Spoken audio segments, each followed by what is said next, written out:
meat processing in this country. There are heavy USD regulations prohibiting that, as the gentleman from Kentucky has talked to, and I'm happy to yield to him in a minute if he would like. We could go ahead and sit here for the next 5 days without adjourning. No, don't worry. In 2008, a sitting United States Congresswoman stood before a hearing and told an oil executive on the record that she would be all about socializing, basically taking over the government and running all of your companies. Those are her words, not a paraphrase, not an interpretation. Her exact words. 16 years later, a congressman walked into a Rules Committee hearing, pulled out that transcript, read it back to her word for word, and asked one question. Do you still stand by that? What happened next is one of the most revealing moments you will ever see from a career politician. Stay with me until the very end, because the moment she finally answers tells you more about how Washington operates than any policy debate ever could. Hit like and subscribe right now, because you're not going to want to miss a single second of this breakdown.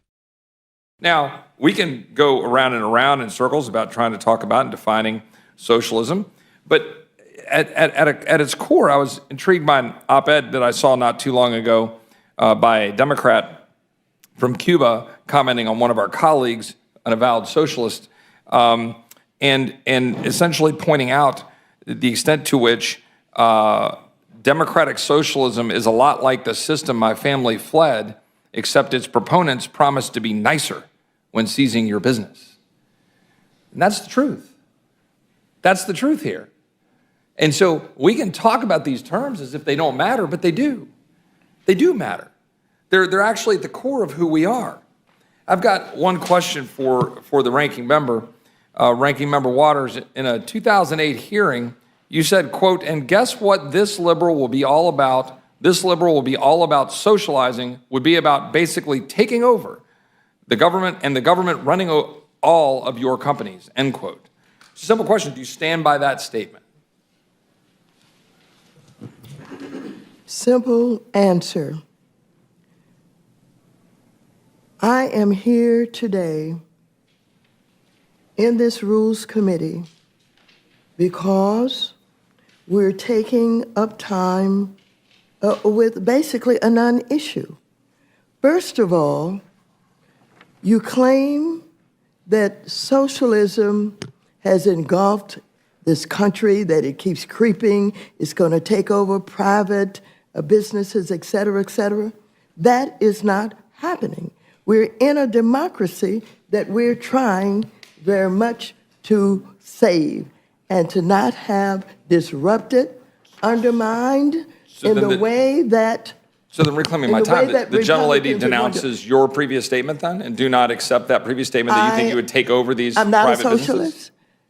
I'm a capitalist, and I commit to you that I am here to save Social Security, to save Medicare, to save seniors and veterans, and for some of you who have adopted certain kind of ways that you support what you now claim is socialism, I'm here to say to you, come on. So this liberal will be all about socializing, will be all about basically taking over and the government running all of your companies. You disagree with that? You now denounce that statement? I am not a socialist.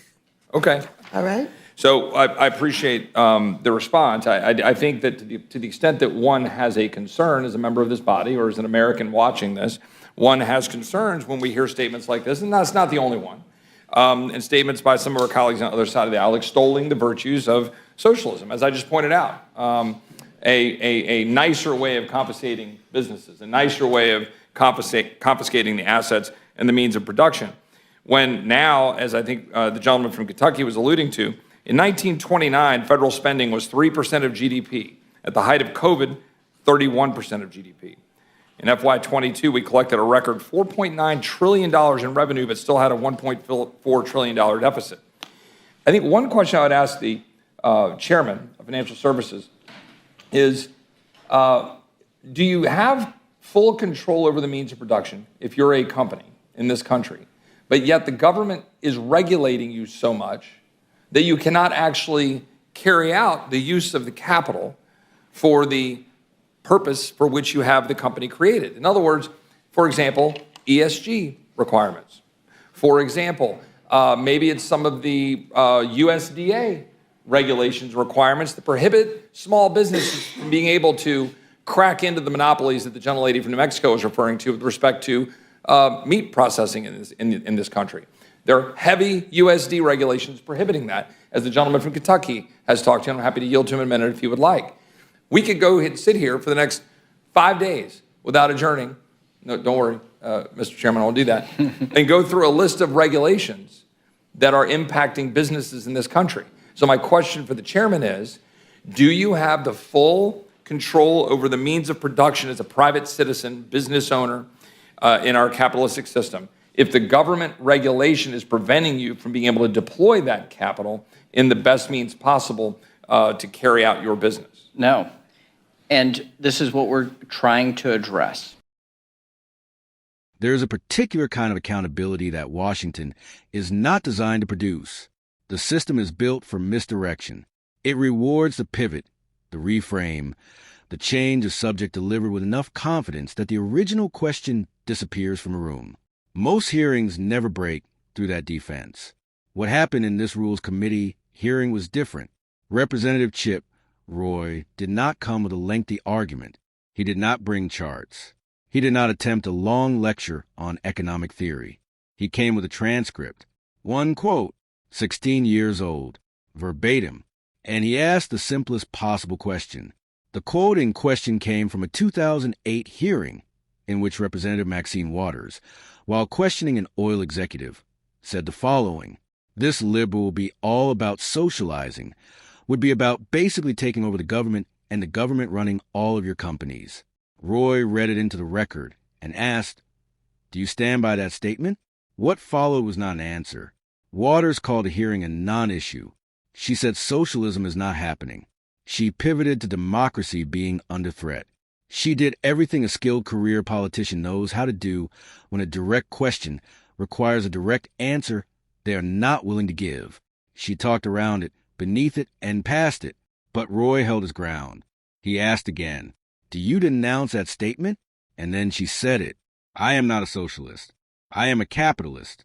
That statement landed in the room like a confession dressed as a defense. Because the question was never about a label. It was about a record.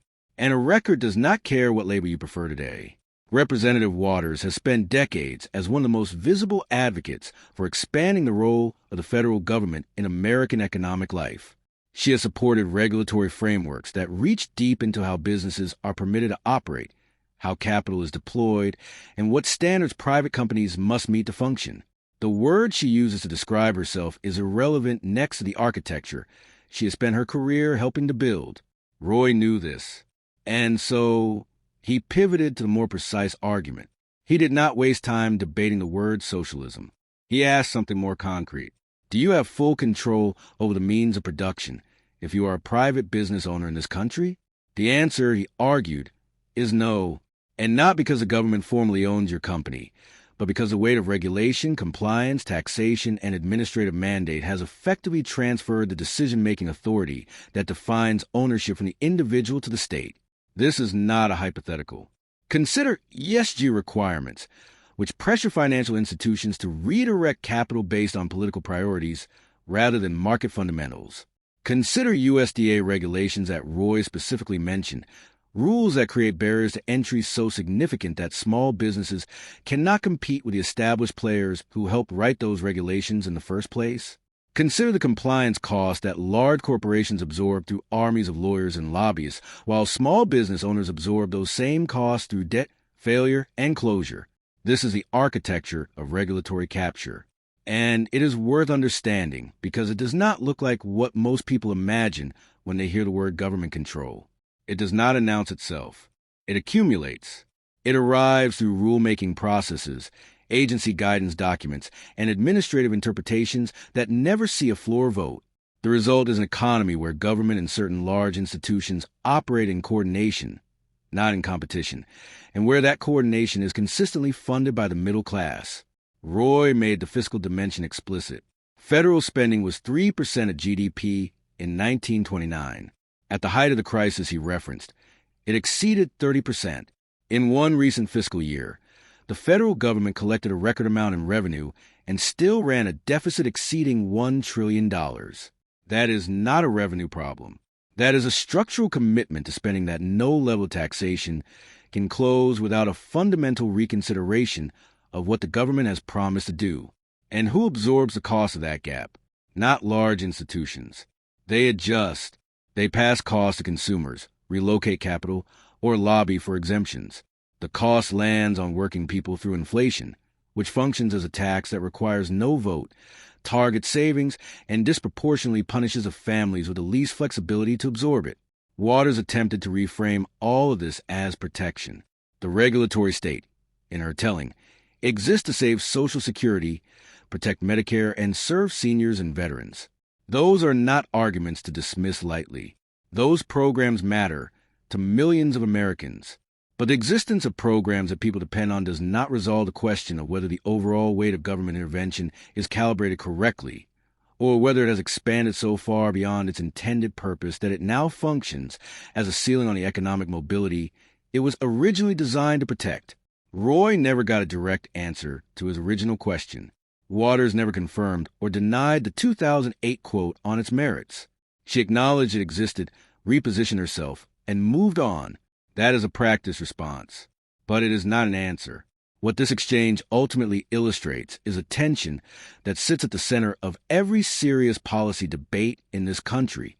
The question is not capitalism versus socialism as abstract ideological categories. The question is where the line sits between a government that protects the conditions for a functioning market and one that has become so embedded in the economy that the distinction between public and private is largely ceremonial. That question deserves a real answer from everyone who holds public office. Not a label, not a pivot, an answer. Chip Roy asked for one. He did not get it. And the fact that he did not get it is itself an answer of a kind. That silence you heard when the question first landed, that pause before the pivot.